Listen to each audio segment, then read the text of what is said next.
You're listening to Honestly Mental, the podcast, and I'm your host, Erika Diaz. I'm a wife, a mama, a woman in leadership, but y'all, I'm a perfectly imperfect human. I have depression, PTSD, and generalized anxiety disorder, and I am figuring it out every single day. It's really been quite the journey, so this podcast aims to provide a raw and authentic approach to several issues surrounding mental health. Through the lens of our guests and I, we will provide insight into how we navigated our own challenges through honest and vulnerable conversation. We are building a community of individuals committed to changing the world, one conversation, one person at a time. We are raising awareness by destigmatizing mental health through continuing the conversation. We are providing hope and ultimately have a goal of saving the lives of those who may be feeling dark and alone. This week's episode of the podcast, I'm super excited to share that my lovely husband, Sergio Diaz, has joined as a special guest for this episode. Sergio? Hi. Thank you for having me here in my house talking to you. I want to start out by saying that I have been nervous about this because, as you know, and they don't, I joke around a lot, and I know the seriousness of everything that this podcast covers, and I'm afraid that I'm not going to do it justice. I think you'll be just fine. I just want to start off with that as like a warning to everybody.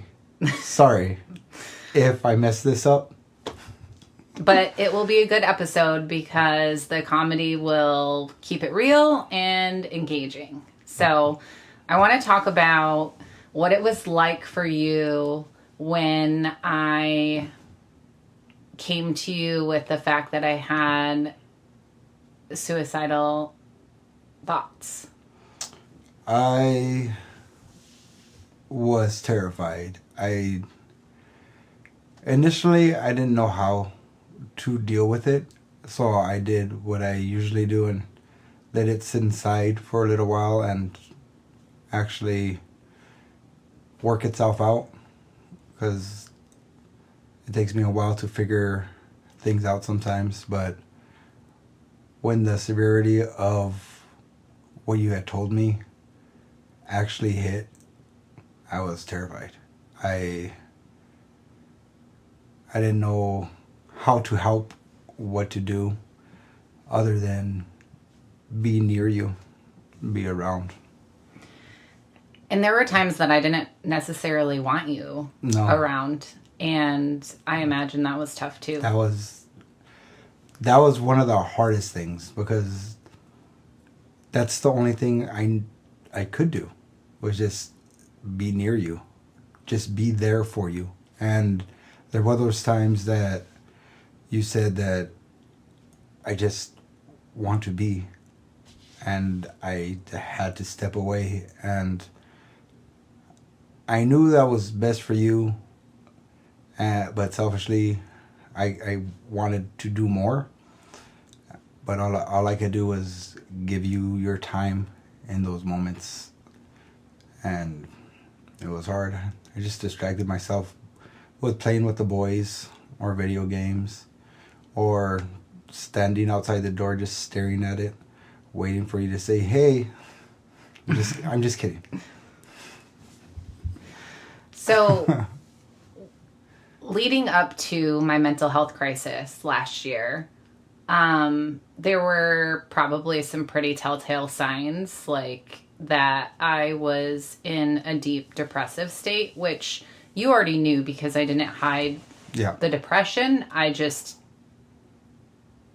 couldn't fully admit out loud to you that I wanted to unalive myself. And it was all back to the surgery, and you had asked me, are you nervous about the surgery at all? Mm-hmm. And you're naturally a little bit more nervous and anxious about those types of things. Not a little bit more, a lot more. But And so my response was, no, I'm not nervous at all, which was true because I wasn't nervous. Yeah. But I also was okay and kind of resigned myself to the fact that if something terrible did happen, it would be okay. And probably more than if something terrible happened, it was, I wanted it to happen.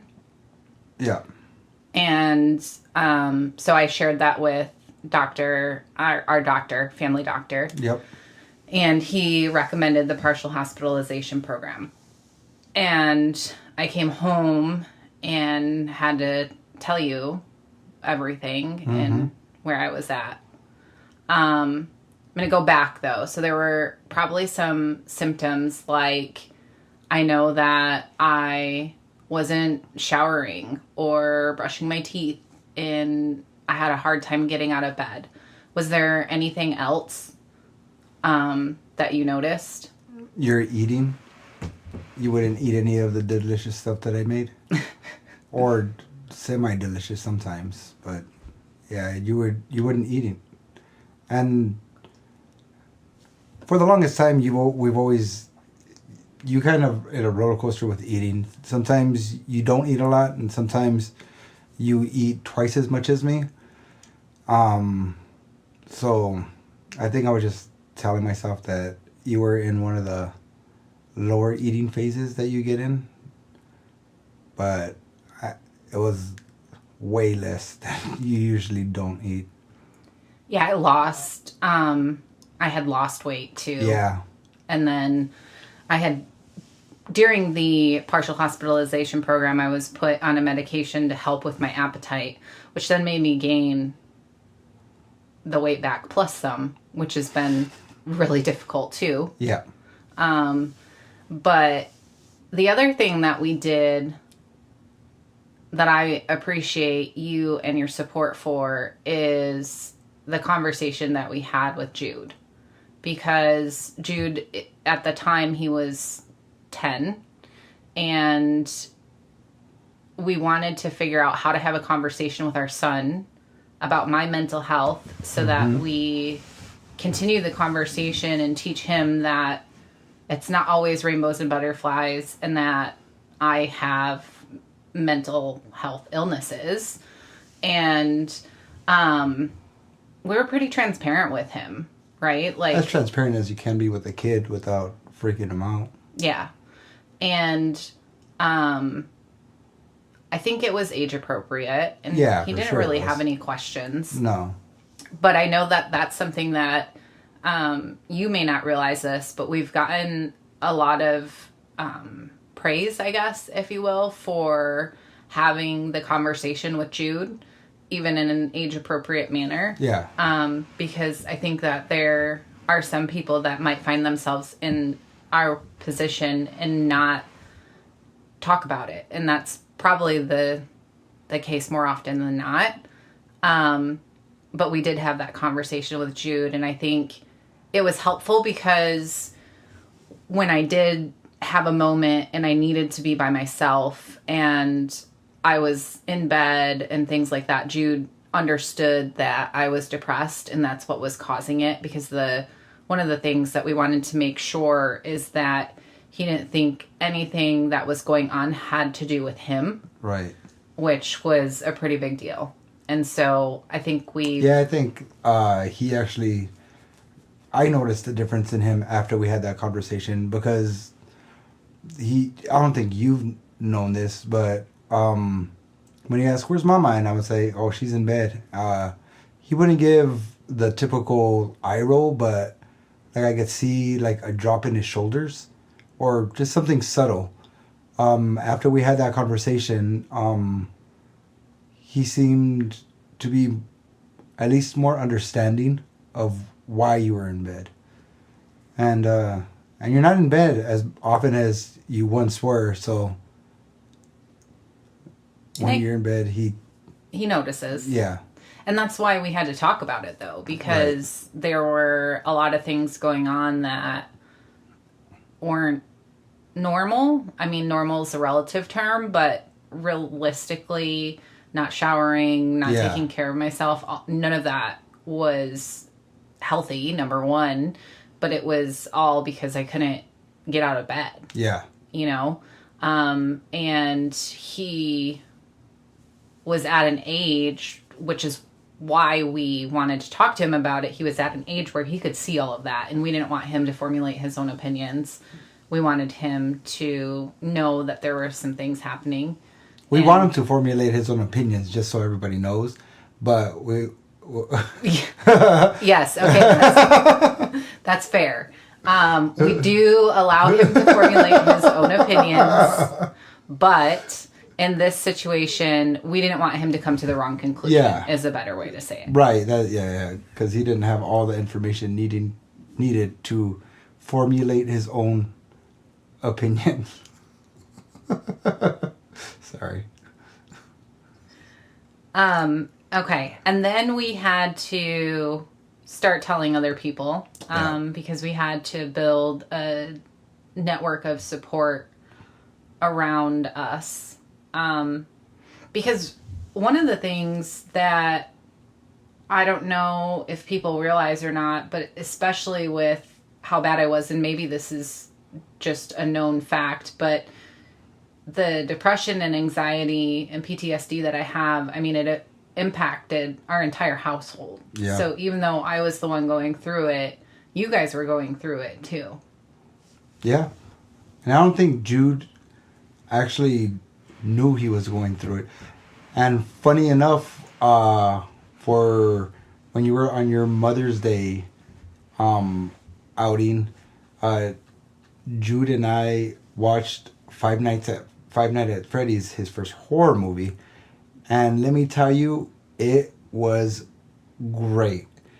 Except, or I guess this was also good, but Jude was like, what is this feeling I'm having? And he was like scared and wanting to cry. His voice was cracking.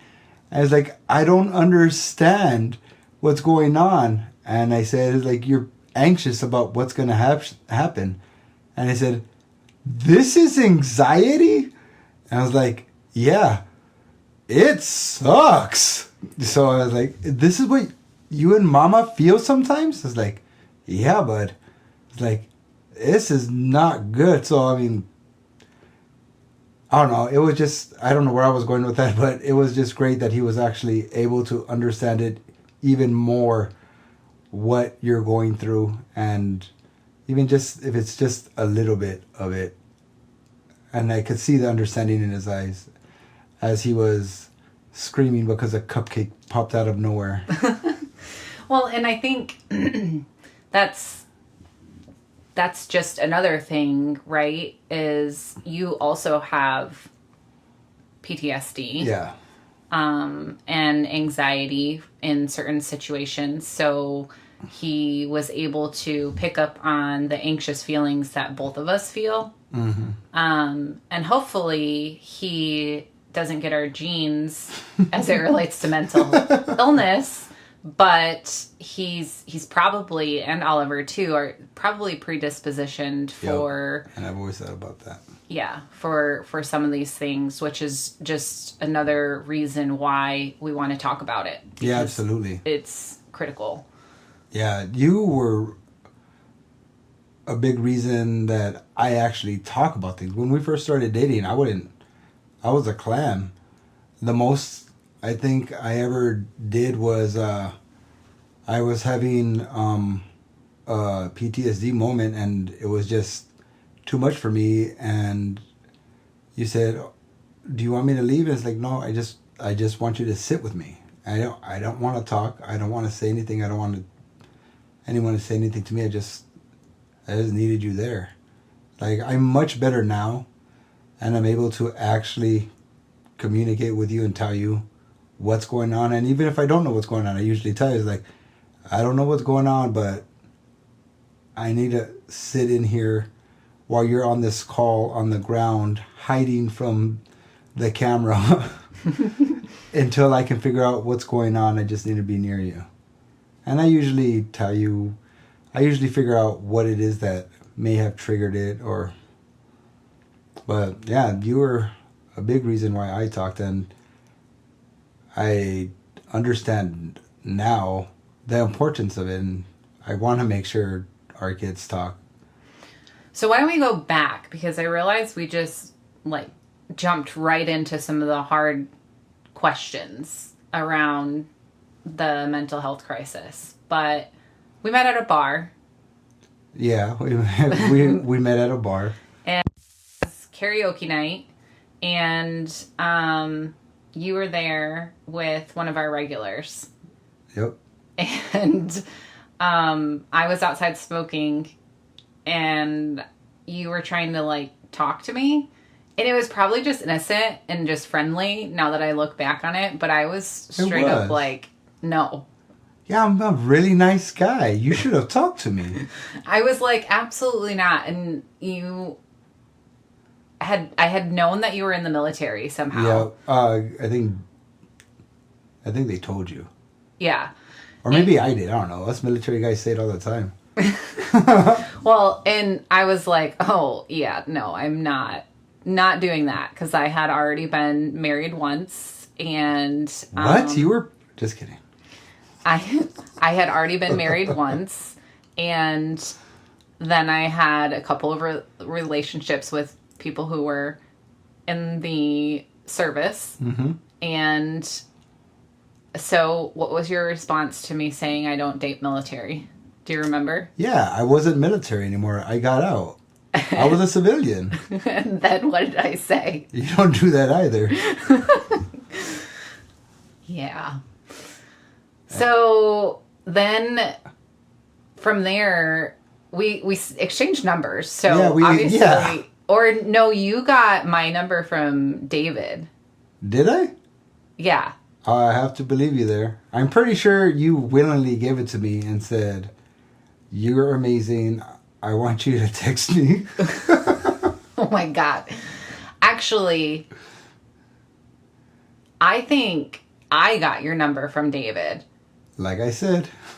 Because, yeah, it was after our shift was done, I was texting with David, and he was like, oh, I'm interested in a different bartender. Yeah. And I was like, dude, I'm not interested. That's not what this is. This isn't, I was just texting with him, and then he mentioned you, and that's how I got your number somehow. So, our first date.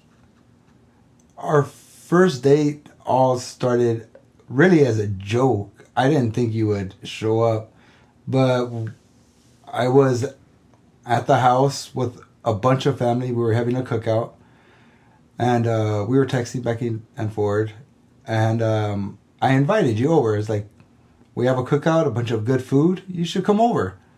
It'd be a really good first date.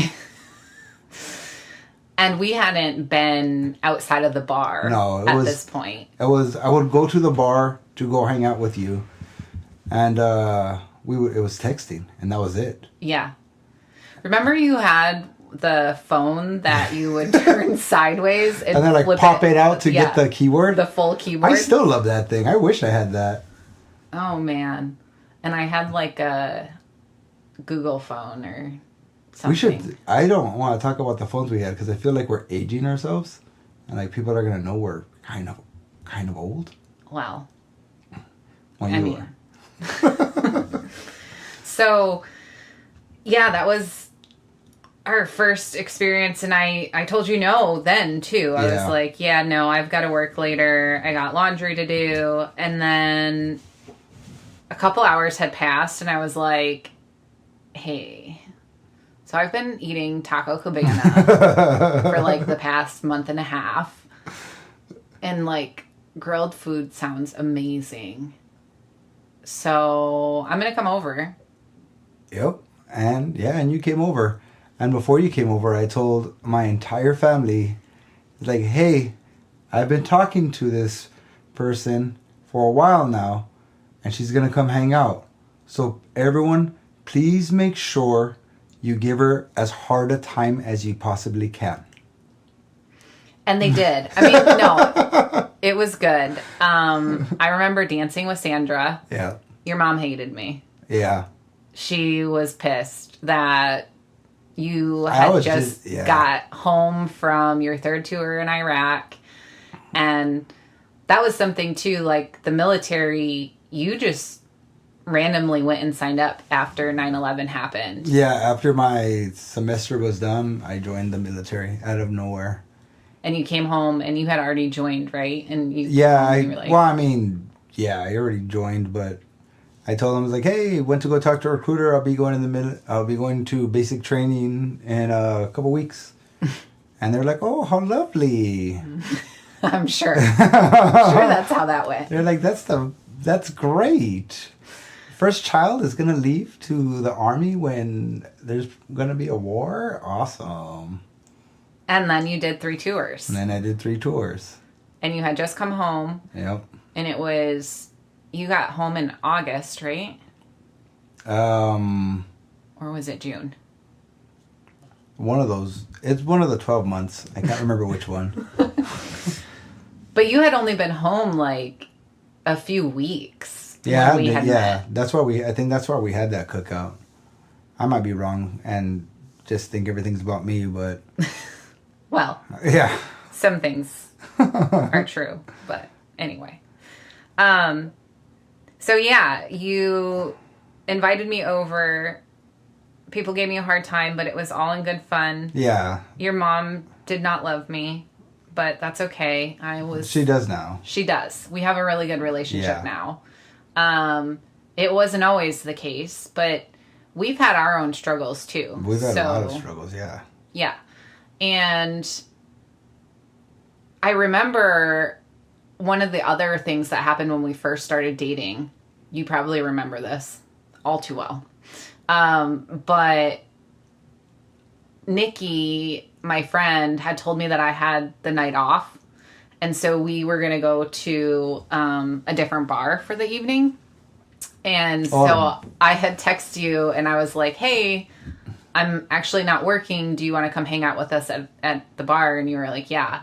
So then while you were on your way there, I got a call from my boss and he was like, where are you at? And I was like, what do you mean, where am I at? I'm not working today. And I don't know what had happened, but apparently I did have to work and Nikki was wrong, but that's okay. And so what happened when you got there? You said, hey, let's go. I have to go to work. And I was like, okay. So, and I didn't drive. You got taken there and they're like, I'm not leaving. So I had to ask you for a ride. Yeah. And then when we got close to the parking lot, what oh, that was funny. He's like, they can't know I'm dating a customer. So you have to stay out here for like 5 to 10 minutes and then come in. And I did. And I made you drop me off a little bit of ways. I drove past the bar. I forgot about that.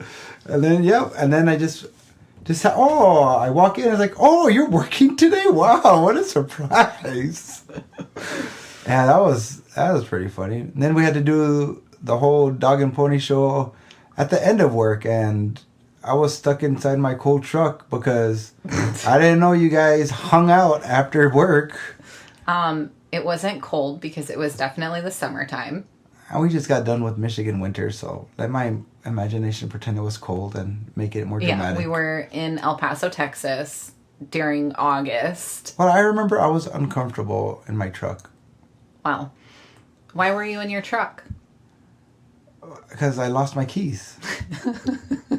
And you had to ask me to look for your keys, but I still had to act like I didn't know you that well.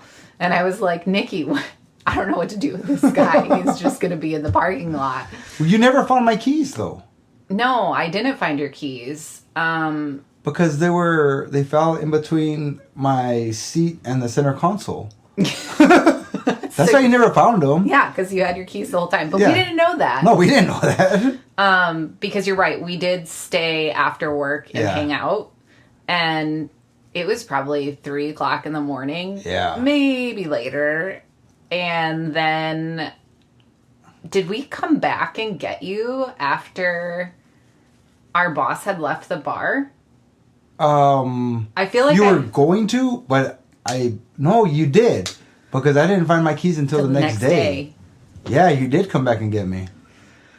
Oh. So yeah, I was just stuck there, and then I had to hide when I saw her boss. Those times, young and dumb. Yeah. So then we got married. Mm-hmm. And after that, well, we bought a house, then got married. Yeah, because it made sense to do it that way. Yes. Or rather, we were going to plan to have our wedding in a different month, but then we decided we wanted to buy a house. So we put a house in escrow and then got married and then closed on the house. Right. So that we could, so we bought our house. And that was exciting because it was new construction. We picked our house out from a piece of paper. We hadn't even seen a model home. And so that was super exciting. But I feel like we were pretty versed about like the whole house thing, because that used to be one of our hobbies. We used to go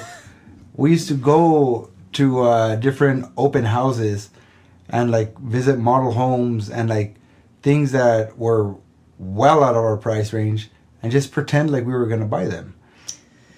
That was fun. That was really fun. That was fun. We'd make up stories. Yeah. That was a lot of fun, too.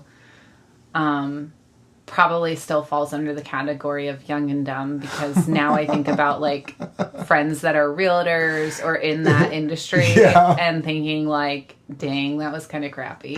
What can you do? And then in 2012... What happened that year? We had Jude. Oh, that guy. Yeah. Yeah. And he came early. Yeah, he did. No, but you made him come early. No, he was 2 weeks early. I didn't make him come early. I mean, he was coming early anyway. Remember, I had my doctor's appointment and I was still working, that's right. And they were like, "Oh, you're dilated to 4 centimeters and like 50% effaced. You need to go to the hospital tonight." And I was what did you say? Nope. I gotta work. Yep, I said I've got to work, and I did. I went back to work. You did. And then I told you. I think you and your mom were both like, "What the hell?" Yeah. And then that night, we were testing out the baby monitors. And man! They caught on fire. Yeah. Well, you were holding it, and it caught on fire, and your loving family instinct was to throw the burning, exploding battery at me. Well, listen, I had a baby in my tummy to protect, okay? So the easiest thing to do was to get rid of it, okay? If it was anywhere else... That was wild. That was crazy. It really was. Because you cut the battery and it was still burning. How did I stop it then? I have no clue. I stopped it somehow though. Yeah, I don't know, but I remember you cut the battery out because it was like... Yeah, it had like the wire that was... Yeah. And anyway, so that was wild. We went to the hospital and I had my labor augmented. So I didn't make the baby come. All they did was break my water and I was in labor. Well, the doctors did then. Yes. And we moved across the country at one point. Yep, North Carolina. That was rough. That was rough on our family because Jude was 18 months old. Yeah. And he was around his grandparents all the time, and we were going to be taking him away. So that was a rough time for, I think, you and I. When we were in North Carolina, though, we did a lot of like hiking and we got out. I think North Carolina helped us a little bit. Yeah, absolutely. Well, we only had each other. Yeah, we grew a lot closer because we only had each other. We didn't have any family or anything. No friends. No, we weren't even there long enough because then 2 months later my job was eliminated and we ended up moving back to Texas. Yeah. Thankfully, our house hadn't sold. Yeah. So, then I'm going to fast forward a little bit. We renewed our vows on our 5-year wedding anniversary. And that was not all rainbows and butterflies either, as a wedding should be. Mm-hmm. Because our first wedding, the reason we did the 5-year anniversary was because we got married in the park. It was very intimate. I loved it. I loved it too. That was perfect. Yeah. And then we had like an actual wedding where I had a wedding dress and we had a venue and food and cake. Yes. Yep. And alcohol. There was that too. And I had cool blue shoes that you got us. Yes, we all had matching shoes, including Jude. That was a rough time in our marriage, you know? Mm-hmm. We were really struggling, and I think... So we were really struggling in our marriage. Mm-hmm. We were in marriage counseling. Yep. We were also seeing a couple that did couples counseling too, like on the side. And we were contemplating divorce. Yeah. But yet we were still we were fighting for our marriage, and we still had the wedding. Yeah. And part of me feels like it was a facade. And I think it was a little bit, at least just where we were at in our marriage. But I wouldn't have it any other way. Except for, I guess, we're going to probably renew our vows again for real. And where we're actually happy. Yes. With each other. Not as big. Yeah. But just as cool. Yeah. I think that would be good to renew our vows since we're in such a different place. Mm-hmm. So that was 2016. And in 2017, we decided to move to Michigan. So we were still having issues, and we ultimately, we had a trial separation. We did. Where you stayed with a friend and I had Jude at home, and then that was for a week, and then the next week I was away and you had Jude at the house. And I remember that time being so bizarre because it felt like a bit of relief when we were separated. I think I agree. Yeah. And man, I look back and I don't know why we stuck with it, but we did. I'm thankful. I'm so thankful we did. Our last ditch effort was to move to Michigan and be closer to a different support system around us. And we did that, moved to Michigan, and I think it's crazy to think that neither one of us could envision life without the other now. You know, like we were talking divorce, and Jude was in the middle of kind of all of that too, but we knew we couldn't stay together just for Jude. Like that wasn't going to work for either one of us. And so we moved here, and I don't know, we grew so much closer. We did. And continued talking with one another, and then being more patient with one another. And you ultimately got to become a stay-at-home dad with your business that you do on the side as well, which is pretty phenomenal because let me tell you, I have a husband who cooks, cleans, and does the laundry. Like, I am very lucky. And I build stuff for you. And I paint stuff for you. And I'm hilarious. And sometimes annoying. I'm sure. That's okay. The good with the bad, right? There it is. So that would have been 2018, and then we had a miscarriage. Yeah. That rocked our world quite a bit. As rough of a time as that was, for me anyway, it brought me like even closer to you, because we were the only two people that can feel what we were feeling at that moment. Not saying that other people don't feel when they go through the same situation, but like this was 100% our sadness, and it was happening to us. Yeah. And we had just told grandparents. Yeah. That I made a whole huge video thing of them all opening their gifts. Yeah, their gifts that had everything in it for the baby. Yeah, baby A.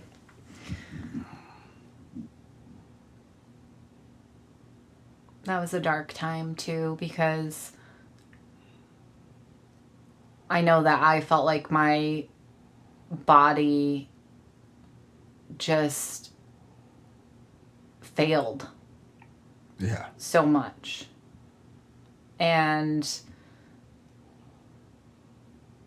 it's really difficult to describe unless you've been there.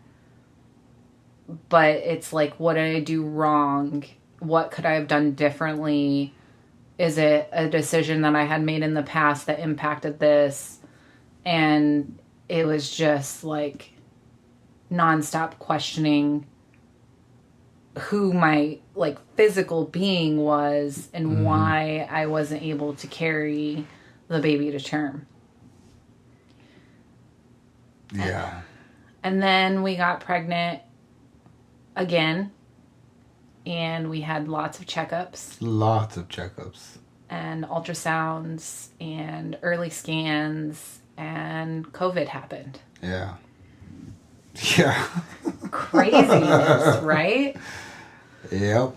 And then Pickle being Pickle decided he wanted to scare us, and it was such a scare. It really was. So his femurs were measuring less than the 3rd percentile, which is a marker for Down syndrome or trisomy. We went to that specialist too. Yeah, fetal maternal medicine. Right. And when they did the scan, do you remember like they had multiple screens and you could see them the whole time? Like normally when you get the ultrasound, it's like to the side of you.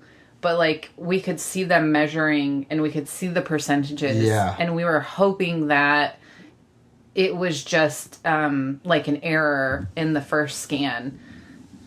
Yep. But we could still see that it was in the 3rd percentile at that point. Yeah.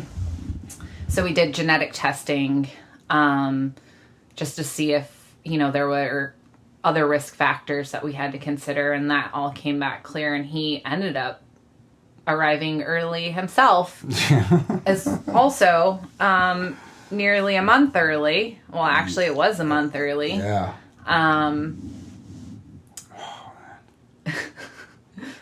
That kid, he's something else. Ever since he was in my tummy, he's like given us scares. Scare after scare after scare. Yeah. He failed his car seat test. He failed his hearing test first. Like, every test they did at the hospital, he would fail. The first time. And then, like, with his, like, glucose levels or blood sugar levels or something, like, they kept testing, and they're like, okay, if we test one more time, if it's low again, then we're going to have to supplement. And sure enough, the next time that they tested, he was perfectly fine. Yeah. And that's what happened with his hearing test. He failed it the first time, passed it the second time. Yeah. His car seat test, because he was a preemie, he had to do a car seat challenge where they had to sit in the car seat for like 90 minutes, I feel like. Yeah. And they monitored his oxygen levels to make sure they didn't drop. And so the first time he failed, which meant that his oxygen levels did end up dropping. And we had to do it again before we. That was a scary drive home. That was because of that. Well, he turned blue. Yeah, on the way home too. Yes, because I forget what it's called, but he had that thing where your like around your mouth turns blue. Cyanosis or something like that. I bet you somebody listening knows. Probably. Yell it. Anyway. I can hear him. It was crazy though because like we couldn't have visitors with COVID. Yeah. But also It was kind of nice. It was kind of nice. It was actually really nice. Yeah. The delivery room was amazing. Yeah, having that any was visitors. really nice. I recommend anyone having a baby if you want to oh yeah. really like enjoy yourself, I guess. Tell the nurse to lie and say they can't come visit you. Yeah, but make the hospital staff the bad guys because listen, you don't have to worry about getting dressed. You don't have to worry about your makeup, your hair, any of those things that just even like entertaining, putting a bra on. Like I hate putting a bra on. So do I. Anyway, so that is kind of like a journey through our history. Yeah. In over the past however many years. 13? It's gonna be 13. I feel like it's more than that. 14? We started dating in 2009. 15? And we got married in 2011. 16? 13. You were right. That's what I just said. Was I really right? Yeah. Nice. It's been a hard 18 months, hasn't it? Yeah. So getting back to the point of this podcast, and I really wanted to have you on to share from your perspective what all of that was like, because as I mentioned earlier, it's having depression and suicidal thoughts and anxiety, all the things impacts people around you. It does. And, you know, I think you had to have room to process and figure things out too in a time that I couldn't even take care of myself. Yep. And I think I threw myself into the kids, the house, and cooking for the longest time. When I would try to help you, and whenever you would let me help you, like I always felt great, whether that was making a can of SpaghettiOs with meatballs. Like, I loved it. But for the most part, you didn't want anything to do with me. And the only help I can do was everything else in the house. So for the longest time, I just threw myself in all of that. I didn't realize it. But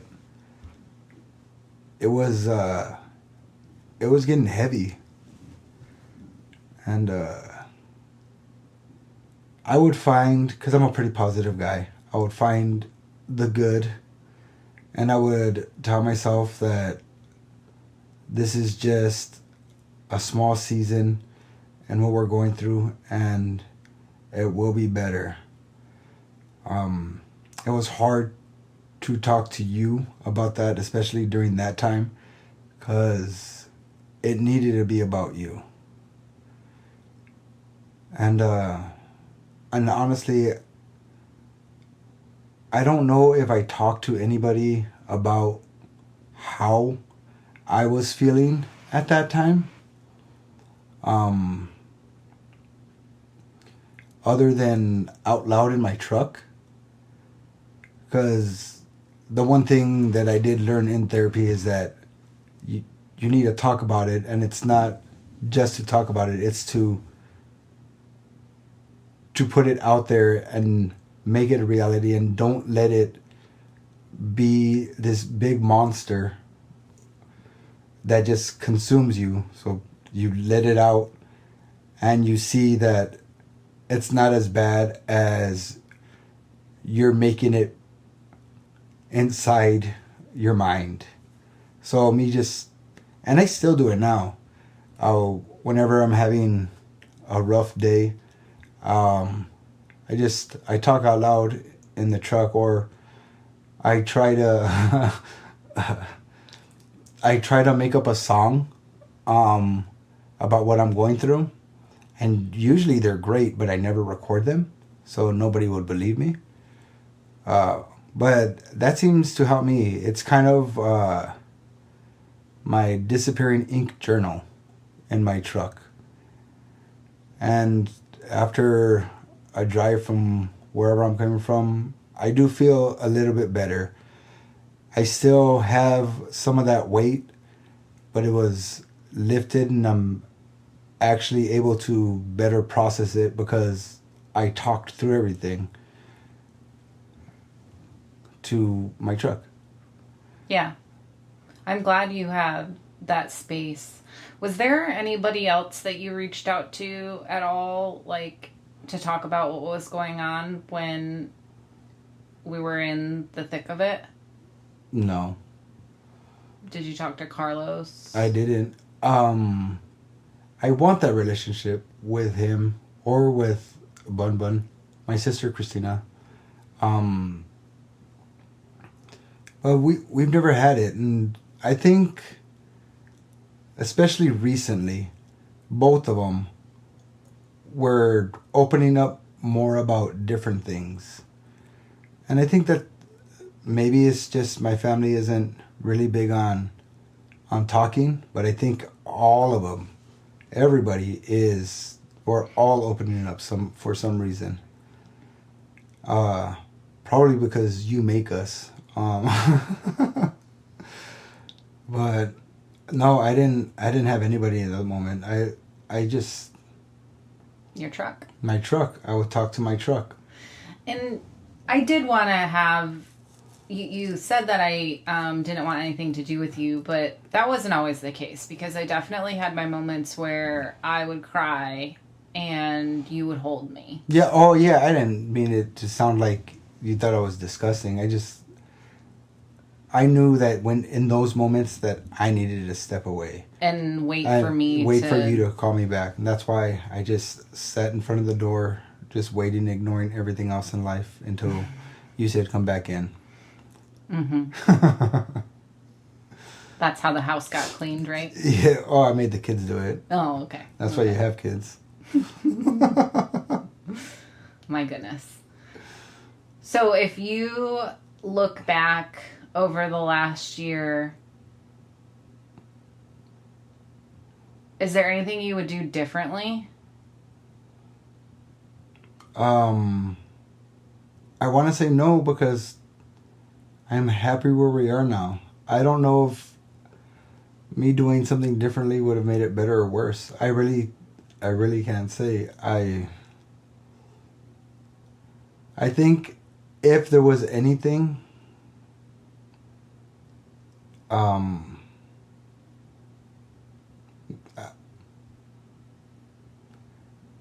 try to find better recipes to cook. Or maybe talk to people, reach out I to guess people. talk to people. I see, but that's the thing. I don't, because of how I am. I need, when we talk about anything heavy, there's sometimes I need to take a pause and say I need to gather my thoughts. If I talk to somebody and I open up a little bit and then they ask a question, and then to them it seems like I'm shutting down. Yeah. And then that will probably make me shut down. Me talking to my truck, my truck is the most gracious thing out there. He just listens. Yeah. It's nice to have somebody to just listen, or something to just listen and bounce, the thoughts that are going on inside your head, like you said, to get them out, whether it's journaling for some people, making up songs for, like in your case, or, other people are able to talk and open up to others, and that's their support system. Yeah, and what that looks like. I think that's why the truck was just so, because I would talk and then I would sing, or vice versa, and then sometimes I would get stuck, and I was like, I don't know what to think of this, but there was no pressure on me to continue to talk, so I could just throw that in the back of my head, let it simmer there for a while until I drove again, and it's like, oh, and I could start talking or rapping sometimes. I would love to, like, be in your truck. Be, like, a fly on the wall in your truck. Seriously. It would be amazing.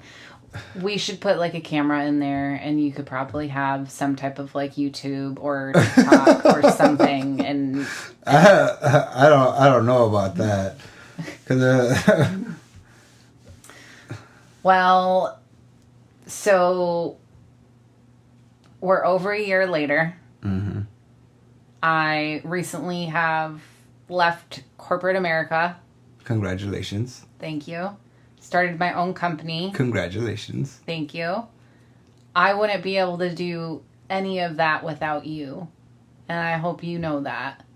And I'm so appreciative of how much I was able to lean on you, even if not actually leaning on you and needing my space or whatever, but for you to keep our household afloat, well, that was huge for me during the rough days. And I still have them. And I'm in therapy every week. So typically Wednesdays are I get like a hall pass, and you allow me an opportunity to just come home and go straight to the bedroom if that's what I want to do. Yeah.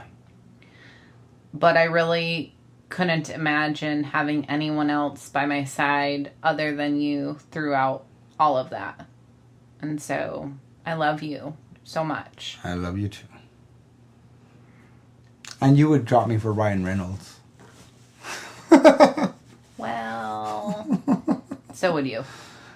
Well. All right. Well, I think we can wrap up. This was really good conversation. It was. Thank you for joining me and being a special guest. I want to do this again, so. We will. Okay. If people can like make suggestions on what they want to hear us talk about. Maybe. I do take feedback, so all the feedback that I get, certainly.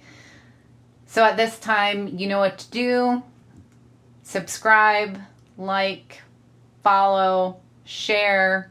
All of that helps raise awareness, ultimately breaking the stigma surrounding mental health. And it's Mental Health Awareness Month. So, again, thank you for taking a deep dive with me in, the hard stuff, and then just looking back at our life over the past 13 to 15 years, depending on dating or marriage. And we have an anniversary coming up. Yeah. Next week, actually. Yep. What'd you get me? Nothing. All right. Figures.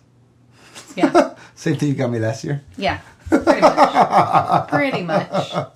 But anyway, take care, y'all. Have a good rest of your day.